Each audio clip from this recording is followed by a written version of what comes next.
1769 में भूमध्य सागर के द्वीप कोर्सिका में एक ऐसे बच्चे का जन्म हुआ जिसने आगे चलकर पूरे यूरोप की राजनीति और युद्ध की दिशा बदल दी। इस बच्चे का नाम था नेपोलियन बोनापार्ट। उनका जन्म 15 अगस्त 1769 को अजाचियो शहर में हुआ था, ठीक उसी समय जब फ्रांस ने हाल ही में कोर्सिका पर कब्जा किया था। उनके पिता कार्लो बोनापार्ट एक वकील थे और स्थानीय राजनीति में सक्रिय थे, जबकि उनकी मां लेतिजिया रामोलिनो अपने अनुशासन और साहस के लिए जानी जाती थीं। बचपन में नेपोलियन बहुत शांत लेकिन बेहद जिद्दी स्वभाव के थे। परिवार बहुत अमीर नहीं था, लेकिन पिता ने कोशिश करके उन्हें फ्रांस के सैन्य विद्यालय में पढ़ने भेजा। जब नेपोलियन केवल 9 साल के थे तब उन्हें फ्रांस के ब्रियन मिलिट्री स्कूल में दाखिल कराया गया। वहाँ वे अक्सर दूसरे बच्चों से अलग रहते थे क्योंकि उनकी फ्रेंच भाषा कमज़ोर थी और उनका उच्चारण कोर्सिकन था। कई बार साथी छात्र उनका मजाक उड़ाते थे, लेकिन यही बातें उनके अंदर एक मजबूत और महत्वाकांक्षी व्यक्तित्व बनाने लगीं। नेपोलियन को गणित और सैन्य रणनीति में विशेष रुचि थी और वे घंटों तक इतिहास और महान सेनापतियों की कहानियां पढ़ते रहते थे, खासकर अलेक्जेंडर द ग्रेट और जूलियस सीजर की। 1785 में उन्होंने पेरिस के प्रतिष्ठित सैन्य संस्थान एकोल मिलिटेर से अपनी पढ़ाई पूरी की और केवल 16 वर्ष की उम्र में फ्रांसीसी सेना में तोपखाने के अधिकारी बन गए। ये वो समय था जब फ्रांस सामाजिक और आर्थिक संकट से गुजर रहा था और कुछ ही वर्षों बाद 1789 में फ्रेंच रेवोल्यूशन शुरू हो गई। इस क्रांति ने पूरे देश की व्यवस्था बदल दी और सेना के भीतर भी नए अवसर पैदा किए। युवा नेपोलियन ने इस उथल पुथल भरे दौर को एक अवसर के रूप में देखा। उन्होंने अपनी प्रतिभा, अनुशासन और तेज दिमाग के बल पर जल्दी ही वरिष्ठ अधिकारियों का ध्यान आकर्षित किया। उनके शुरुआती सैन्य अनुभवों में सबसे महत्वपूर्ण घटना 1793 में टूलोन की घेराबंदी थी, जहां उन्होंने ब्रिटिश समर्थित विद्रोहियों के खिलाफ फ्रांसीसी सेना की तोपों को रणनीतिक ढंग से तैनात किया। उनकी योजना इतनी प्रभावी साबित हुई कि शहर जल्द ही फ्रांसीसी नियंत्रण में आ गया। इस जीत ने उन्हें अचानक राष्ट्रीय स्तर पर प्रसिद्ध बना दिया और केवल 24 वर्ष की उम्र में उन्हें ब्रिगेडियर जनरल बना दिया गया। यही वो क्षण था जब इतिहास ने पहली बार महसूस किया कि ये युवा अधिकारी आगे चलकर केवल एक सैनिक नहीं, बल्कि एक ऐसा नेता बनेगा जिसकी महत्वाकांक्षा पूरे यूरोप को प्रभावित करेगी। टूलोन की जीत के बाद नेपोलियन बोनापार्ट का नाम फ्रांसीसी सेना में तेजी से फैलने लगा, लेकिन उनकी असली परीक्षा अभी बाकी थी। 1795 में फ्रांस में राजनीतिक अस्थिरता बढ़ रही थी और राजधानी पेरिस में राजशाही समर्थकों ने सरकार के खिलाफ विद्रोह कर दिया। उस समय फ्रांस पर क्रांति के बाद बनी सरकार, जिसे फ्रेंच डायरेक्टरी कहा जाता था, नियंत्रण खोने लगी थी। सरकार ने इस विद्रोह को रोकने के लिए नेपोलियन को जिम्मेदारी दी। उन्होंने बिना देर किए अपनी तोपों को रणनीतिक जगहों पर तैनात किया और विद्रोहियों पर तीव्र गोलाबारी कर दी। कुछ ही घंटों में विद्रोह पूरी तरह कुचल दिया गया। इस घटना को इतिहास में व्हिफ ऑफ ग्रेप शॉट कहा जाता है और इसी के बाद नेपोलियन को राष्ट्रीय नायक के रूप में देखा जाने लगा। जल्द ही उन्हें फ्रांसीसी सेना का जनरल बनाकर इटली अभियान की कमान दे दी गई। 1796 में जब वे इटली पहुंचे तो फ्रांसीसी सेना कमज़ोर, भूखी और निराश थी, लेकिन नेपोलियन ने सैनिकों के सामने जोश से भरा भाषण दिया और कहा कि अगर वे बहादुरी से लड़ेंगे तो उन्हें सम्मान, संपत्ति और विजय सब मिलेगा। उनकी रणनीति बेहद तेज और चौंकाने वाली होती थी। वे दुश्मन की सेना को अलग अलग हिस्सों में बांटकर अचानक हमला करते थे। कुछ ही महीनों में उन्होंने ऑस्ट्रिया और उसके सहयोगियों को लगातार हराया और उत्तरी इटली का बड़ा हिस्सा फ्रांस के नियंत्रण में आ गया। इन जीतों ने उन्हें यूरोप के सबसे प्रतिभाशाली सैन्य कमांडरों में शामिल कर दिया। 1797 में उन्होंने ऑस्ट्रिया को शांति समझौते पर मजबूर कर दिया, जिसे ट्रीटी ऑफ कैंपो फॉर्मियो कहा जाता है। इस संधि के बाद फ्रांस की शक्ति यूरोप में और बढ़ गई और नेपोलियन की प्रतिष्ठा भी। अब वे केवल एक सैनिक नहीं बल्कि एक राजनीतिक शक्ति भी बन चुके थे। उनकी महत्वाकांक्षा भी तेजी से बढ़ रही थी और वे जानते थे कि अगर उन्हें और ऊंचाई पर पहुंचना है तो उन्हें फ्रांस के भीतर भी प्रभाव बढ़ाना होगा। इसी दौरान उन्होंने एक नई योजना बनाई, ब्रिटेन को कमज़ोर करने के लिए मिस्र पर अभियान। 1798 में वे बड़ी सेना लेकर मिस्र पहुंचे, जहां उन्होंने कई लड़ाइयां जीतीं और साथ ही वैज्ञानिकों और विद्वानों को भी साथ लाए ताकि क्षेत्र का अध्ययन किया जा सके। हालांकि ब्रिटिश नौसेना के प्रसिद्ध कमांडर होरेशियो नेल्सन ने नाइल की लड़ाई में फ्रांसीसी बेड़े को नष्ट कर दिया, जिससे नेपोलियन की सेना मिस्र में फंस गई। फिर भी उनकी प्रतिष्ठा फ्रांस में बनी रही और वे जल्द ही समझ गए कि असली शक्ति पेरिस में है। इसलिए 1799 में उन्होंने गुप्त रूप से फ्रांस लौटने का फैसला किया, एक ऐसा निर्णय जो उन्हें अंततः पूरे देश का शासक बना देगा। 1799 में जब नेपोलियन बोनापार्ट मिस्र से फ्रांस लौटे तो देश की राजनीतिक स्थिति बेहद कमज़ोर हो चुकी थी। सरकार यानी फ्रेंच डायरेक्टरी भ्रष्टाचार और अस्थिरता से जूझ रही थी और जनता भी उससे निराश हो चुकी थी। नेपोलियन ने इस मौके को तुरंत पहचान लिया। उन्होंने अपने विश्वसनीय साथियों और कुछ प्रभावशाली राजनेताओं के साथ मिलकर सत्ता बदलने की योजना बनाई। 9 नवंबर 1799 को उन्होंने एक शांत लेकिन निर्णायक तख्ता पलट किया, जिसे इतिहास में कू ऑफ 18 ब्रोमेर कहा जाता है। इस घटना के बाद डायरेक्टरी समाप्त कर दी गई और फ्रांस में एक नई सरकार बनाई गई जिसे कॉन्सुलेट कहा गया। इस नई व्यवस्था में नेपोलियन को फर्स्ट कॉन्सुल बनाया गया, जिसका अर्थ था कि असली शक्ति अब उनके हाथों में थी। अगले कुछ वर्षों में उन्होंने प्रशासन, कानून और अर्थव्यवस्था में कई बड़े सुधार किए। उन्होंने देश में स्थिरता लाने के लिए बैंकिंग प्रणाली को मजबूत किया और शिक्षा व्यवस्था में भी बदलाव किए। सबसे महत्वपूर्ण सुधार था 1804 में बनाया गया नया कानून संहिता, जिसे नेपोलियनिक कोड कहा जाता है। इस कानून ने नागरिक अधिकारों, संपत्ति और न्याय व्यवस्था को स्पष्ट रूप से परिभाषित किया और बाद में दुनिया के कई देशों की कानूनी प्रणालियों को प्रभावित किया। लेकिन नेपोलियन केवल प्रशासनिक सुधारों से संतुष्ट नहीं थे, वे अपनी शक्ति को और स्थायी बनाना चाहते थे। 1804 में उन्होंने खुद को फ्रांस का सम्राट घोषित करने का निर्णय लिया।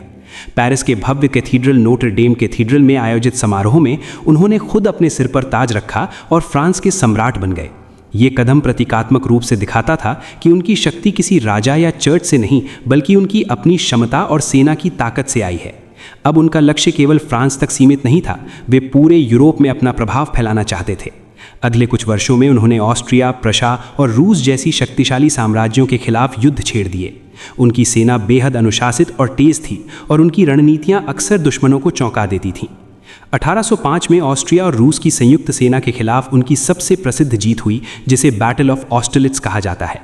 इस युद्ध में उनकी रणनीति इतनी शानदार थी कि इसे आज भी सैन्य इतिहास के सबसे महान युद्धों में गिना जाता है। इस जीत के बाद नेपोलियन यूरोप के सबसे शक्तिशाली शासक बन गए। कई देशों के राजा और सम्राट अब उनसे डरने लगे थे और यूरोप का राजनीतिक नक्शा तेजी से बदल रहा था। लेकिन जितनी तेजी से उनका साम्राज्य फैल रहा था, उतनी ही तेजी से उनके खिलाफ दुश्मनों की संख्या भी बढ़ रही थी और यही विरोध आगे चलकर उनके पतन का कारण बनने वाला था। नेपोलियन बोनापार्ट की शक्ति 1805 के बाद अपने चरम पर पहुंच चुकी थी। बैटल ऑफ ऑस्टरलिट्ज में मिली शानदार जीत के बाद यूरोप की कई बड़ी शक्तियां कमजोर हो गई थीं और नेपोलियन ने अपने साम्राज्य का विस्तार तेजी से शुरू कर दिया। उन्होंने जर्मनी के कई छोटे राज्यों को मिलाकर एक नया संघ बनाया, जिसे कन्फेडरेशन ऑफ द राइन कहा गया। इससे मध्य यूरोप में फ्रांस का प्रभाव काफी बढ़ गया और पवित्र रोमन साम्राज्य का अंत हो गया। इसके बाद उन्होंने प्रशा की सेना को 1806 में बैटल ऑफ जेना ऑर्स्टेड में हराकर यूरोप को एक बार फिर चौंका दिया। अब ऐसा लगने लगा था कि शायद कोई भी शक्ति नेपोलियन को रोक नहीं सकती। लेकिन एक देश ऐसा था जो लगातार उनका विरोध कर रहा था, ब्रिटेन। ब्रिटेन की नौसेना बेहद मजबूत थी और समुद्र पर उसका नियंत्रण था, इसलिए नेपोलियन सीधे उसे हरा नहीं पा रहे थे। इस समस्या का समाधान करने के लिए उन्होंने 1806 में एक आर्थिक योजना शुरू की, जिसे कॉन्टिनेंटल सिस्टम कहा जाता है।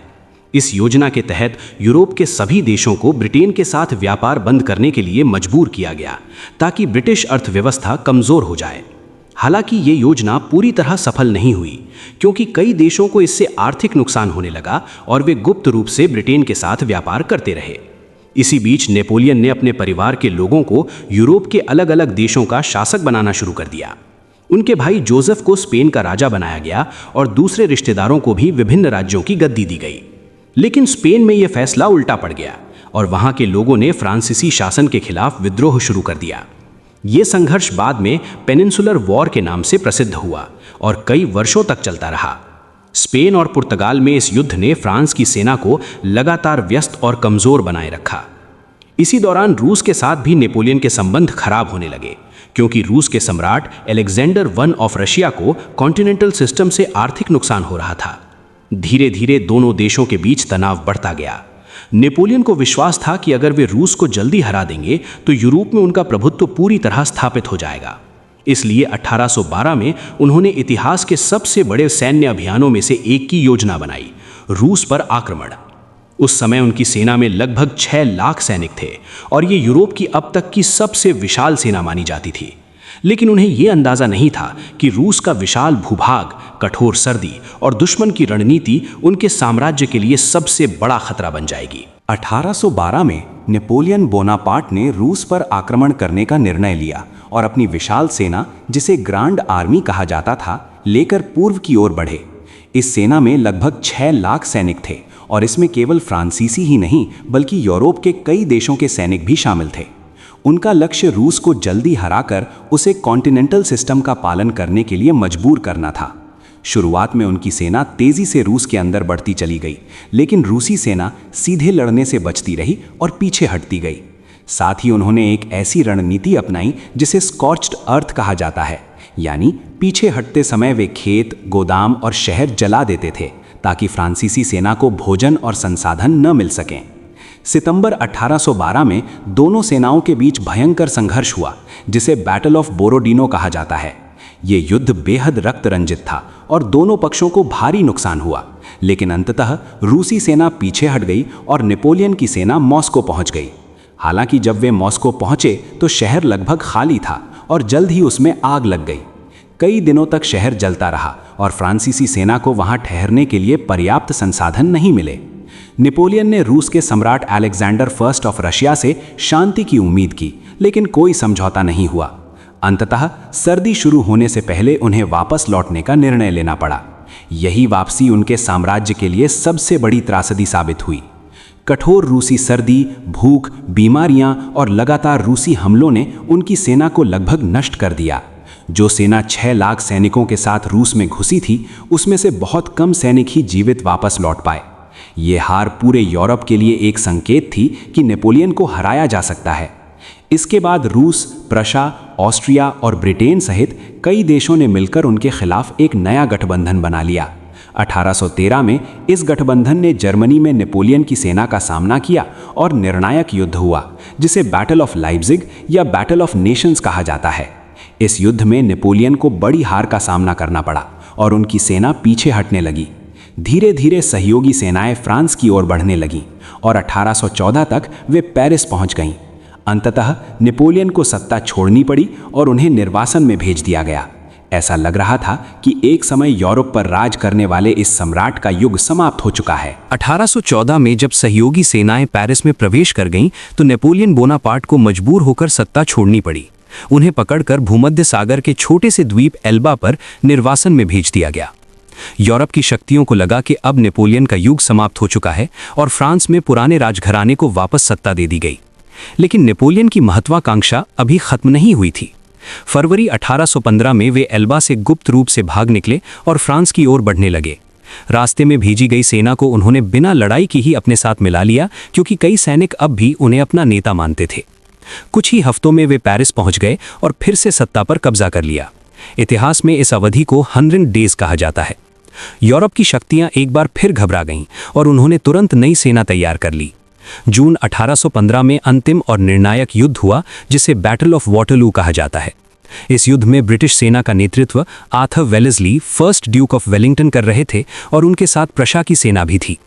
भीषण लड़ाई के बाद नेपोलियन की सेना पराजित हो गई। ये हार उनके राजनीतिक और सैन्य जीवन का अंत साबित हुई।